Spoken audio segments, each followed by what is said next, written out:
हमारे साथ आनंद कौशल सिंह जो प्रदेश अध्यक्ष हैं तमाम शिक्षकों का संगठनों का। दर्शकों, अभी देखा आपने कि मैं जो पीटीसी में बोला, मैं इनसे सारे सवाल पूछने की कोशिश करता हूं और मैं जानना चाहता हूं आनंद कौशल से कि इन्होंने समाप्त किया हड़ताल कौन से बिना पे, कौन से आधार पे, आखिर 78 दिनों की तपस्या इन्होंने बीच मैदान में भंग क्यों कर दिया। सबसे पहले पहला सवाल हमारा आनंद जी आपसे ये है कि आप जो सारे शिक्षक जिनकी अकाल मौत हो गई, उन शिक्षकों की मौत का जिम्मेवार कौन है? देखिए, ये हम लोगों के लिए एक गंभीर चुनौती का विषय रहा है पूरे हड़ताल के लिए कि हमारे हड़ताल अवधि में और इतना जो निर्णायक लड़ाई जिसको हम हड़ताल महाआंदोलन के रूप में चला रहे थे, उसमें जब से हमने हड़ताल शुरू किया, हमारे भाई बहन सरकार के जो दमनकारी नीति था, जैसे उनको बिना कानून को देखे निलंबित किया जाना, उनको बर्खास्त करना, उनके ऊपर एफआईआर झूठा दर्ज करना, इससे व्यथित होकर जो हमारे भाई बहन की मौत हुई, वह हम लोगों के लिए कैसे उसकी भरपाई हम लोग करेंगे, यह हम लोगों के लिए बहुत बड़ा चुनौती था इस हड़ताल। अभी आप देख लीजिए कि नीतीश कुमार जी के इस अहंकार का शिकार होकर के हमारे पूरे 78 दिन के अंदर 75 भाई बहन का निधन हो गया। उसमें कुछ लोग इलाज के अभाव में दम तोड़ दिए, कुछ लोग वैशाली के एक हमारे जो हाई स्कूल के शिक्षक थे जिनको निलंबित किया गया था, उनकी मौत हो गई ब्रेन हेमरेज से। हमने भी चिंता टेंशन से, अरे आपकी कोई गलती नहीं है, लोकतंत्र में है तो हम अपनी आवाज को रख सकते हैं, न्याय का मांग कर सकते हैं। उसको रखने के लिए अगर सरकार हमारे ऊपर दमन करे, हमको गलत तरीके से बर्खास्त निलंबन करे, हमारा ऊपर झूठा एफआईआर दर्ज करे, तो ब्रेन हेमरेज तो होना है। ये हमरा कब हो रहा है हमारे भाई बहन का कि जब हम हड़ताल पर हैं और हड़ताल पे रहने के कारण ही उनको निलंबित किया गया। तो मैं एक बात मानूं कि जितनी मौतें हुई उसकी जिम्मेवार कौन है? सरकार।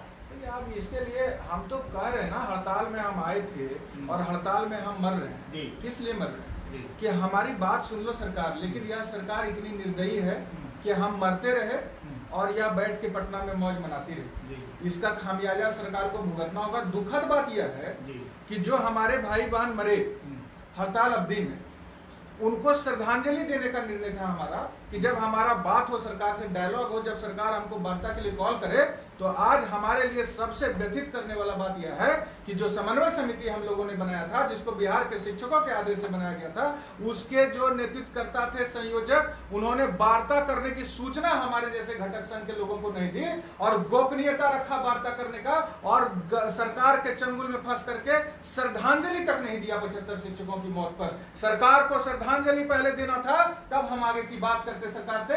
यह हमारा 28 संगठन का निर्णय था। मैं उनके इस कुकृत्य का आज आपके चैनल के माध्यम से घोर निंदा करता हूं और हम बात जब भी बिना सरकार से करेंगे तो उनको श्रद्धांजलि पहले देंगे, तब आगे बढ़ेंगे, क्योंकि उनकी मौत ही हमारे हड़ताल को यहां तक पहुंचाया था। उन्होंने शहादत दिया है, तब 78 दिन तक शिक्षक इस हौसले के साथ डटे रहे। लेकिन आज वार्ता के लिए कॉल किया जाता है, आप बिना घटक संघ के हमारे जैसे लोग को सूचना नहीं देते हैं कि वार्ता के लिए कॉल आया है, हमारे से सुझाव नहीं लेते हैं। हमारा सुझाव था यह कि वार्ता में हम जाएंगे, तो आप जाइए। हम जमुई में लॉकडाउन में आज आप हमारे घर पर आए, देख रहे हैं कि सरकार जो लॉकडाउन में हमारे जंजीर जकड़ दिया है पैर हाथ में, उसके चलते हम घर में फंसे हैं। और पटना में जो लोग बैठे हैं वो हड़ताल को बर्बाद कर दिए। हमारे हड़ताल पर वार्ता हुई तो हमारे 75 भाई बहन के लिए सरकार से 2 लाइन श्रद्धांजलि का नहीं दिलवा पाया। उस लेटर में होना चाहिए कि बिहार सरकार श्रद्धांजलि व्यक्त करती है, 25 लाख मुआवजा देगी या वचन देती है, और जब सकारात्मक आगे वार्ता होगा साफ सुथरी मांग पर, तब इनके सरकारी नौकरी का भी प्रावधान करेगी, या उसमें अंकित होना चाहिए था। नहीं तो हम श्रद्धांजलि कैसे देंगे? एक और सवाल आनंद जी, कई शिक्षकों ने जो हड़ताल पे गए थे वो आवेदन देकर हड़ताल पर नहीं गए थे, लेकिन अभी योगदान के लिए जिला शिक्षा पदाधिकारी, प्रखंड शिक्षा पदाधिकारी आवेदन के साथ कह रहा कि ज्वाइनिंग लेंगे।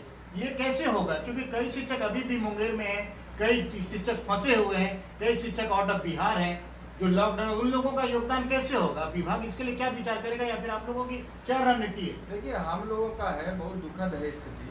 वही बात बता रहे हैं कि अगर हम जान पर खेल करके 11 महीना समन्वय समिति के बैनर के नीचे संघर्ष चला, और उस 11 महीना में 78 दिन हड़ताल चला, जितनी ताकत शरीर में थी वह पूरी ताकत हम लोगों ने झोंक दिया। पूरा चैन से 11 महीना सोए नहीं। और आज जब वार्ता हुआ था सरकार बैकफुट पर आकर आपको वार्ता के लिए बुलाया था, कृपा पर नहीं किसी का बुलाया था।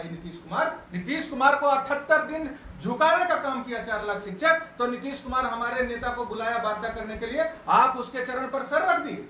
आपने हड़ताल से वापस आने का जब लिखित उसको घोषणा कर दिया, तो यह क्यों नहीं तय करवाया कि हमारे जो लॉकडाउन है, कोरोना महामारी का जो एक्ट लागू है, महामारी एक्ट, उसमें हमारा भाई जो किसी दूसरे जिला में किसी दूसरे राज्य में फंसा है, वह कैसे योगदान करेगा? वह प्रावधान करवाना चाहिए था उस समझौता पत्र में कि व्हाट्सएप के माध्यम से योगदान होगा या सबका सामूहिक योगदान स्वीकृत किया जाएगा। जिस तरह से आपका सवाल सही है, आपका सवाल तीखा है मेरे लिए, लेकिन सही है। इसलिए सही है कि हमने सामूहिक रूप से लिख के ब्लॉक में दिया था, हमने सामूहिक रूप से लिख के जिला में दिया था समिति के पैड पर, हमने सामूहिक रूप से लिख करके पटना में दिया था समिति के पैड पर। वह होना चाहिए कि इसी सामूहिक तरह से इनका लिया जाए आवेदन और स्वीकार कर लिया जाए सामूहिक क्या कर योगदान सामूहिक योगदान स्वीकृत कराना चाहिए था उनको। संयोजक महोदय जो वार्ता किया, अपने पत्र को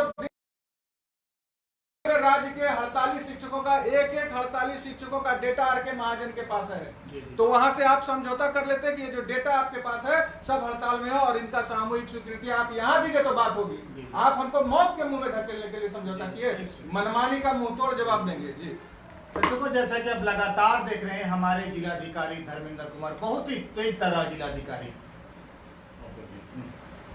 जैसा कि आप लगातार देख रहे हैं कि लॉकडाउन की वजह से जो कोरोना की महामारी है, लगातार हमारे तेज तर्रार जिलाधिकारी लगातार संघर्ष कर रहे हैं और लोगों का आह्वान कर रहे हैं। ऐसे में एक सवाल उठता है ये कि यदि कोई मुंगेर का शिक्षक आके झाझा में, जमुई में कहीं योगदान करता है, लखीसराय का शिक्षक योगदान करता है, क्या गारंटी है कि वो कोरोना पॉजिटिव नहीं है या कोरोना लेकर नहीं आएगा? ऐसे में तमाम शिक्षक, अभी भी कई तस्वीरें वायरल हुई थी, कई electronic media, social media, print media में तस्वीरें देखने को मिली थी कि शिक्षक आपाधापी कर रहे हैं योगदान के लिए। ऐसे में कोरोना जिस मुस्तैदी के साथ हमारे जिलाधिकारी और हमारे तमाम जिला के अधिकारी और प्रखंड के अधिकारी ने मुस्तैदी से आज तक कोरोना से हमारे जिला को बचाए रखा, यदि इसी तरह सारे शिक्षकों को एक बार बुला लिया जाएगा तो सोशल डिस्टेंसिंग की धज्जियां उड़नी तय है। और बताते चलूं, जो मेहनत हमारे प्रशासन के लोगों ने किया है, उनकी जो मेहनत है, वो मेहनत पर पानी फिर जाएगा। यदि ऐसा होता है कि अगर सामूहिक ही योगदान ले लिया जाए तो निश्चित रूप से तमाम शिक्षक जो कोरोना संक्रमित भी हो सकते हैं, हमारे तमाम शिक्षकों की जान बचते हुए साथ साथ कई कर्मचारियों की जान भी बच सकती है। दैनिक लाइव न्यूज़ 24 के लिए गिद्धौर से आनंद कौशल के साथ वीरेंद्र कुमार की बहुत ही खास रिपोर्ट। सर, और दूसरी बात मैं आपसे जानना ये चाह रहा था, 7 मिनट 39 सेकंड। सबसे पहले ये मैं जानना चाह रहा था कि आगे की रणनीति क्या रहेगी आपकी? देखिए, दुर्भाग्यपूर्ण स्थिति है। हम तो सबसे पहले आपको बता देते हैं आपके माध्यम से पूरे बिहार और सरकार को, प्रशासन को, अगर इस कोरोना के चक्कर में हमारा 75 शिक्षक पहले जा चुके हैं, ये सरकार के अहंकार के कारण मौत के गाल में समा चुके हैं। कोरोना के चक्कर में अगर किसी भी भाई बहन, शिक्षक भाई बहन का भी बाल भी बांका हुआ, मैं प्रशासन और सरकार का ईंट से ईंट बचा दूंगा। आप हड़ताल से वापस लाने के लिए प्रार्थना कर रहे थे। आज जब मैट्रिक की मूल्यांकन का परीक्षा आपका 6 तारीख से शुरू होने वाला था और आपका सभी बिहार के प्रखंड स्तर पर जो आपने क्वारंटाइन का सेंटर किया, उसमें शिक्षकों की ड्यूटी जब आप बड़े तादाद में आप लगाने जा रहे थे, तो आपको हमारी चिंता हुई और 78 दिन से हम कह रहे थे कि आप हमसे बात करिए। 75 शिक्षक मर गए, तो आज आपने स्वार्थ में, सरकार अपने स्वार्थ की पूर्ति के लिए बात किया है हमसे, और स्वार्थ पूर्ति में हमारे संघ के जो नेतृत्व करता है समन्वय समिति के, वो सरकार के सामने जाकर के नतमस्तक हुए और उसके कारण सरकार अपना स्वार्थ पूर्ति कर लिया और हमको मरने के लिए छोड़ दिया। हमारा कोई भी भाई बहन अगर कोरोना का शिकार होता है तो यह जवाबदेही प्रशासन की होगी, यह जवाबदेही बिहार सरकार की होगी। और हम लगातार बात कर रहे हैं, जो हमारे जो शिक्षकों के वोट से जीतने वाले एमएलसी साहब लोग हैं, हम लोग तो संगठन के प्रतिनिधि हैं। हम संगठन एक नॉन प्रॉफिट जो संस्था है हमारा, वह लाभ के उद्देश्य से नहीं चलता है, वह बिना लाभ के उद्देश्य से चले जाने वाला निबंधित संस्था हम लोगों का। लेकिन हम लोगों के वोट से जीत करके ऐशो आराम की जिंदगी जीने वाले दर्जन भर जो एमएलसी साहब हैं, जो शिक्षक स्नातक निर्वाचन से जीतते हैं, जो शिक्षक निर्वाचन से जीतते हैं, जो स्नातक निर्वाचन से जीतते हैं, उनसे मैं बार बार प्रार्थना करते रहा हूं कि सर आप शिक्षक के डायरेक्ट नेतृत्व करता है, आपको हम लोग से परमिशन लेने का जरूरत नहीं है, आपको हमारी सुरक्षा, हमको न्याय दिलाना, उसकी जवाबदेही आपके ऊपर हमेशा बनी रहती है। आनंद जी एक बात बताएं, कई बार ऐसा भी सुनने को मिला था या फिर कई सरकार की तरफ से प्रस्ताव भी आए थे कि 30% आप लोग मान जाइए, ये बात कहाँ तक सत्य है? बात 30% सरकार बोल रही है, 30% इंक्रीमेंट दे रहे हैं, ये सुप्रीम कोर्ट में भी वो चिल्ला रही थी, ये सब चीजें तो सरकार खुद दे ही रही।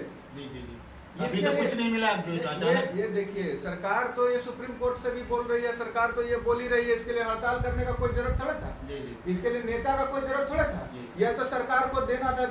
सवाल उठता है जो 28 संगठन एकजुट हुए और हम लोग के जैसे लोगों को जो शिक्षकों ने साथ दिया और 78 दिन तक हड़ताल चला, उसका फलाफल कहाँ है? 11 महीना का जो संघर्ष हुआ, जिसमें हम जैसे लोग 5 हमारे साथी 18 जुलाई के आंदोलन में जेल जी गए और सरकार तक अपनी आवाज को पहुंचाने का काम किया, लाखों लोग जो लाठी और गोली खाया 11 महीना के संघर्ष के दौरान, उसके संघर्ष का फलाफल कहाँ है? या 30% 20% तो सरकार देते ही देते, हम आंदोलन करते ही नहीं करते। इस आंदोलन के साथ अगर आनंद कौशल राजनीति किया है तो वह भी बख्शा नहीं जाएगा, और अगर कोई दूसरे संगठन के लोग, समिति के लोग अगर राजनीति किए हैं तो वह भी बख्शे नहीं जाएंगे।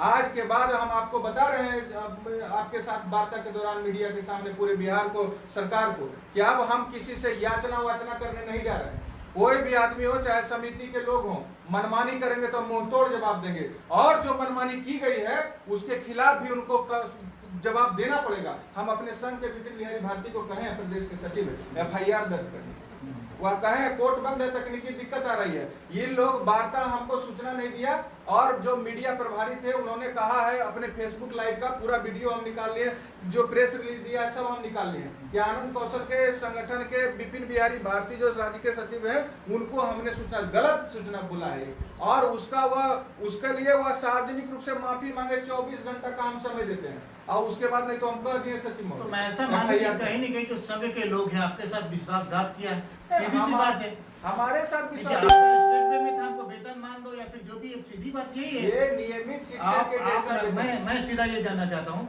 लगातार आप प्रयास किया, लगातार आपने कोशिश की, लगातार आप जन आंदोलन करते रहे, अब बिना आपकी सूचना का हड़ताल समाप्त कर दी जाती है, क्या ये आपके जो आगे वाले नेता हैं उनकी गलती नहीं है?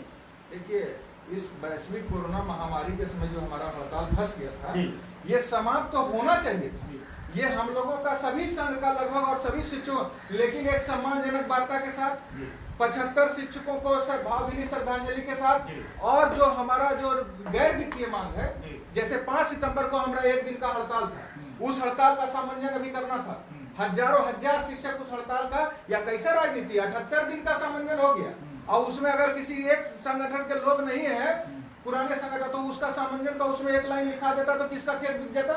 मैं यह जानना चाहता हूँ किसका जमीन बिकने वाला था? वह 5 सितंबर के हड़ताल का सामंजन एक शब्द क्यों नहीं लिखा गया? 7 सूत्री मांग पर सकारात्मक वार्ता करेंगे संकट के बाद, इन शब्दों को उसमें क्यों नहीं जाना गया? 75 शिक्षकों के मौत पर सरकार श्रद्धांजलि अर्पित करती है, 25 लाख मुआवजा और सरकारी नौकरी पर सहानुभूति पूर्वक वार्ता करेगी, यह क्यों नहीं लिखा गया? इन सब लिखे जाने में क्या अभी उसको वित्तीय संकट था? जब सरकार को 78 दिन हड़ताल चलाकर बिहार का 4 लाख शिक्षक बैकफुट पर ले गया, क्योंकि सरकार को 6 तारीख से 6 मई से मूल्यांकन का कार्य प्रारंभ करना है। 6 मई से लाखों मजदूर जो बिहार में आ रहे हैं उनके लिए जो क्वारंटाइन सेंटर बनाया है उसमें शिक्षकों को लगाना था। सरकार घुटना टेक दिया इस हड़ताल पर डटे रहने के कारण, और उसके लिए कोई मनमानी पूर्वक इसको जाकर सरकार के चरण पर चढ़ा लिया हड़ताल। तो हड़ताल बर्बाद नहीं हुआ। मैं बिहार के शिक्षकों को आश्वस्त करना चाहता हूं, जो आनंद कौशल को पहचानते हैं जान लीजिए, हड़ताल आपका बर्बाद करने का कोई भी कोशिश कर ले, बर्बाद नहीं कर सकता है। या अगर यह कोरोना के चलते हम लोग को इस तरह के साजिश के चलते अभी रोकना पड़ा है तो रुका है। हड़ताल इस संकट के बाद अपना मुकाम तक पहुंचेगा, और जो लिख करके दिया है सरकार महाजन साहब ने जो लिख करके दिया है वार्ता करेंगे, वह 7 सूत्री का चर्चा नहीं किया है, लेकिन 7 सूत्री पर वार्ता करना पड़ेगा और उस 7 सूत्री मांग को पूरा करना पड़ेगा। मैं आज एक अखबार में छपी खबर का खंडन करता हूं कि वो उसमें साफ लिखा है कि इसको ना नियमित शिक्षक का सेवा शर्त दिया जाएगा, ना नियमित शिक्षक वाला वेतनमान दिया जाएगा। ये खैरात प्राप्त करने के लिए 78 दिन का ऐतिहासिक आंदोलन 4 लाख शिक्षक नहीं खड़ा किया था। और हमसे जो बिहार में बोलना चाहते हैं उनको मैं कह देना चाहता हूं, मैं अपना 2014 में नौकरी त्याग करके सरकार को आक्रोश दिखाने का काम किया। जिस तरह भगत सिंह ने अपनी आवाज को सुनाने के लिए असेंबली में बम फेंका था, किसी को आहत पहुंचाना उनका इच्छा नहीं था, किसी को जख्मी करना उनका इच्छा नहीं था, आवाज बुलंद करना था। उसी तरह हमने बिहार के 4 लाख शिक्षकों की ओर से एक गरीब किसान का बेटा होने के बावजूद भी अपनी नौकरी को हंसते मुस्कुराते त्याग करके सरकार के खिलाफ लड़ाई लड़ना प्रारंभ किया, निर्णायक। हम बिहार के शिक्षक को बता देना चाहते हैं, आप 2014 में जो लड़ाई लड़े, वोट की निर्णायक लड़ाई, उसमें जदयू 40 सीट पर चुनाव लड़ा था बिहार में लोकसभा का, और बिहार में जदयू 38 सीट पर हारा था। यह वोट की ताकत हम लोगों ने दिखाया था उस समय। आज मैं पुनः कहना चाहता हूं कि नियमित शिक्षक के जैसा वेतनमान, राजकर्मी का दर्जा और सेवा शर्त नहीं लागू किया तो आज के बाद बिहार में जितना भी चुनाव होगा उसमें नीतीश कुमार के पार्टी का कितना भी कद्दावर उम्मीदवार खड़ा कर दे, ना उसको एमएलसी का चुनाव जीतने देंगे, ना उसको आने वाला विधानसभा का चुनाव जीतने देंगे। या सर में कफन बांध करके आज के बाद लॉकडाउन का बेड़ी खुलेगा तो हम निकलेंगे अब रोड पर, और उसमें 1% भी मौत से नहीं घबराएंगे। 14 दिन 10 दिन जेल में रहे सर। अभी जो 11 महीना का संघर्ष और जुलाई में जो शुरू हुआ, शुरुआती महीना में हम 10 दिन जेल में रहे। 10 दिन जेल में रह गया जो आदमी, और सरकार के उतना यातना को सहा, लाखों शिक्षक जो पीठ पर लाठी बर्दाश्त कर लिया, वह अब गोली भी खाएगा सीना पर। या घबराने का जरूरत नहीं है। आनंद कौशल बेचना चाहेगा, हड़ताल बिक जाएगा। कोई लोग सर झुका करके समझौता कर लेंगे तो समझौता हो जाएगा, कतई संभव नहीं। यह हड़ताल अपने मुकाम पर पहुंचेगा। जो लोग निगेटिव बोलते हैं उनको मैं प्रार्थना करता हूं, अनाप शनाप कुछ बोलने का जरूरत नहीं है। गद्दारी किया है, लॉकडाउन में आप भी अपने घर में फंसे हैं। लॉकडाउन में आनंद कौशल भी पटना से 200 किलोमीटर दूर की धौर में फंसा है, और लॉकडाउन का बेड़ी सरकार ने जकड़ दिया, और उधर हमारे लोग को मिला करके अगर हड़ताल को गलत तरीके से तोड़वा दिया, हमारे 75 शिक्षकों को बिना शहादत का सम्मान दिए तोड़वा दिया गया, तो यह बेड़ी टूटेगा और यह संकट खत्म होगा। तो सर में कफन बांध करके हम रोड पर आ रहे हैं, और अब याचना किसी से भी नहीं होगा। चाहे समिति के लोग हो तो उनको भी अब डंके की चोट पर काम करना पड़ेगा। मैं अब किसी के सामने झुकने नहीं जा रहा हूं। हम शिक्षक को वचन दिए थे बिहार में कि ना हम गलती करेंगे और ना किसी को गलती करने देंगे, लेकिन भाई मेरे बता देना चाहते हैं, इस वचन को हम अंतिम सांस तक पूरा करेंगे। हम जब आपको यह वचन दे रहे थे तो कभी ऐसा हम नहीं सुने थे कि इस तरह से संकट बीमारी का आएगा और हम लोग जैसे लोग को घर में बंद कर दिया जाएगा। आज 45 दिन है कि हम घर से बाहर कदम नहीं निकले हैं। इस सरकार के निरंकुश सरकार ने जो लॉकडाउन कर दिया और जो महामारी है, हम घर में रहकर तड़प रहे हैं। आज अगर हम पटना में रह रहे होते तो किसी का साहस नहीं था कि बिना बिहार को सूचना दिए वार्ता कर लेता, और बिना सभी संघों का सुझाव लिए सरकार के पास जाके नतमस्तक हो जाता। हम सभी 2800 संघ से एक एक लाइन का सुझाव जाता कि भाई मेरा 75 शिक्षकों को श्रद्धांजलि दो, जो नव प्रशिक्षित शिक्षक है उसका तुम फिक्सेशन वाला चिट्ठी सुधारो, जो हमारा राजकर्मी का दर्जा है वो तो स्थानांतरण अभी लागू करो, और गैर वित्तीय मांग को क्यों नहीं तुम मानोगे। और अगर चिट्ठी में लिख रहे हैं तो वो जो हमारे 75 शिक्षक जो हड़ताल में निलंबित हुए और ब्रेन हेमरेज हो गया जिनका, उनको तुम मुआवजा 4 लाख देगा जी। 4 लाख रुपया तो ऐसे ही किसी ठेला से गिर घायल हो जाएगा, मर जाएगा तो उसको मिल रहा है। 4 लाख तो पहले से प्रावधान है। 25 लाख मुआवजा चाहिए, सरकारी नौकरी चाहिए, और यह लेके रहेंगे हम लोग। इसलिए अभी हम कहना चाहते हैं सब लोगों से कि घबराना नहीं है किसी को। हड़ताल का फलाफल लेंगे, और 11 महीना जो समिति के बैनर के नीचे संघर्ष चला है उसका फलाफल हम लेके रहेंगे। और अगर यह सरकार नहीं देगी तो यह निर्णायक वोट की लड़ाई उसके खिलाफ जारी रहेगा। बिहार से या तो वह सत्ता छोड़ के नीतीश कुमार जाएंगे, या तो हमारा जो संवैधानिक मांग है, हमारा न्याय संगत जो मांग है, नियमित शिक्षक के जैसा वेतनमान, नियमित शिक्षक के जैसा सेवा शर्त, 7वां वेतन का लेवल 7 और 8, 7वां वेतनमान का लेवल 7 और 8 भूबहू, केंद्रीय वेतनमान जो राजकर्मी को लागू है, वह सरकार हमको ससम्मान दे, हमारा 7 सूत्री मांग जो है वह पूरा करे, और उसके बाद ही हम अपना जो है वोट की लड़ाई में सरकार को पकड़। अदरवाइज नीतीश सरकार को सत्ता से उतार के फेंकेंगे, उनका एक भी एमएलसी को जीतने टिकने नहीं देंगे। ये सब जो साजिश है ना कि हड़ताल को तोड़वा दिया, आज समझ रहा है कि मौज मना लेंगे, वह मौज बिहार सरकार को हम मनाने नहीं देंगे। ये लॉकडाउन है, वैश्विक महामारी है, मानवता के नाते अभी बर्दाश्त कर ले रहे हैं, नहीं तो यह बेड़ी भी तोड़ के निकल जाते। मानवता अनशन का भाई मेरा लोग कहता है, अनशन के लिए तो अभी मांग ही कर रहे थे समिति से कि अनशन होना चाहिए, शुरू करो। मोतिहारी से प्रमोद यादव घोषणा किया, बढ़िया घोषणा किया, और हम सब लोग साथ देते। इन लोग तो सरेंडर कर दिए। आनंद कौशल 2013 में 5 दिन निर्जला अनशन करके शरीर को बर्बाद कर लिया। आनंद कौशल 2015 में 15 दिन अपने भाइयों के साथ अनशन करके, ना हम अनशन से घबराते हैं ना अपनी मौत से घबराते हैं। मैं बिहार के भाई को आश्वस्त करता हूं कि इस लड़ाई को हम लोग मिलकर के मुकाम पर पहुंचाएंगे। निगेटिव माहौल मत बनाइए और निगेटिव माहौल से बाहर निकलिए। यह जो वार्ता हो गई और जो गुस्ताखी हो गया है, उसका मात्र एक कारण है कि कोरोना संकट में जो बंदी का बेड़ी हमारे पैर में, रातों रात 4 सितंबर को उस घोषणा से पलटवा दिए। 18 जुलाई को भी हमारे ऊपर सरकारी प्रहार हुआ, उसको भी हमने कुचलने का काम किया, जेल तक जाकर के सरकार के। अभी लगातार जितना बार भी महाजन साहब बीसी करके हमने हड़ताल को कुचलने का कोशिश किए, सोशल मीडिया से ही उनके उस बीसी का मुंह तोड़ जवाब देते रहे। कहीं कोई बिहार का 4 लाख शिक्षक नहीं झुका। मैं बिहार पंचायत नगर प्रारंभिक शिक्षक संघ के सभी प्रखंड से लेकर पंचायत से लेकर जिला से लेकर राज्य तक के क्रांतिवीर साथी को अभी आह्वान करता हूं कि अब आप खड़े होइए। अब बहुत ज्यादा उदारता बरतने का जरूरत नहीं है बिहार में। हम लोगों ने शिक्षकों को वचन दिया है, शिक्षक बिहार का हमको भरोसा भी दिया है और साथ दिया है, तो उनको इस हड़ताल का और इस 11 महीना के संघर्ष का फलाफल हम प्राप्त करके उनको उनके चरण में समर्पित करेंगे। या आज हम इस लॉकडाउन में ऐलान करते हैं और लॉकडाउन खत्म होते ही सड़क पर यह अपना वचन को पूरा करने के लिए निकल जाएंगे। या बिहार के तमाम शिक्षकों को हम भरोसा आपके माध्यम से दिलाते हैं। थैंक यू, बहुत बहुत धन्यवाद सर।